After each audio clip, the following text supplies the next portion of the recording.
universities are open everywhere. Particularly when you are American citizen, you live in this country, as soon as you apply, wallahi, it is just a 4 year. Go there, go to University of Islam in Malaysia, go to Al-Azhar University, go to Medina, go to everywhere. They have an Islamic university everywhere. Go and learn. Learning to be an Islamic scholar, you have to learn Arabic language. So you will understand the Quran. When the Imam is reciting Quran, you get the real meaning, you get the real flavor. That's the first thing. The first one, you have to be, you know the book of Sharia. You have to know the ruling. You have to know everything. You have to know fiqh. You have to know al-usul. You have to know everything. It's not that you just stand and because you can able to speak English, you go stand somewhere and be talking and you say, oh, you feel no, you make a bigger mistake. Don't ever you do that. That's the first one. Because if you do that, you will fall in the group that Allah called wa an taqulu ala Allahi ma la ta'lamun. Because you don't know. Somebody will ask you, come on, because you're preaching, what is the hukum of this one? Because you don't want to be embarrassed, you will just give fatwa like that. You don't even know them. So what you're going to do, you're going to make the people get lost. Don't ever do that. The second one, the second condition to be an imam, or the preacher, or the da'wah worker, or you be someone who call people to do the right thing, and someone who forbid people from doing evil. The second condition, أن يكون عالما بأن المخاطب قد ترك المأمور أو فعل المحظور.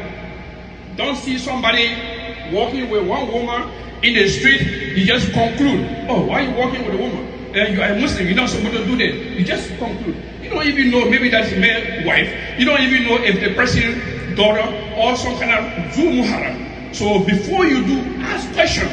Because one gentleman entered Rasul Masjid, where Rasul was giving khutbah. The man came, he sat down, and Rasul asked him, have you prayed? The man said, yes, Rasul, I pray. Probably maybe the man was standing over there, he changed his position, he already prayed rak'atain, you don't know. So don't just conclude, say, oh, these people, they come here, they can't sit down to the Jummah, they don't make a rak'atain, tahiyatul masjid. So ask the person, it's very simple. You ask the person, if the person says, so this gentleman, Rasul asked him, he said, oh, Rasul, I didn't pray. So Rasul said, no, make sure you make 2 rak'ah, before you sit down, because that's called tahiyatul masjid. Any time of the day, any time of the night, you enter the masjid, make 2 rak'ah. The imam make it khutbah, imam is not making khutbah, whatever time, make rak'ah masjid before you sit down. That is one example. And then there's the third condition, أن لا يترتب على النهي عن المنكر ما هو أنكر منه. We have a qaida usuliyah تقول درء أحد المفسدتين بأدناهما.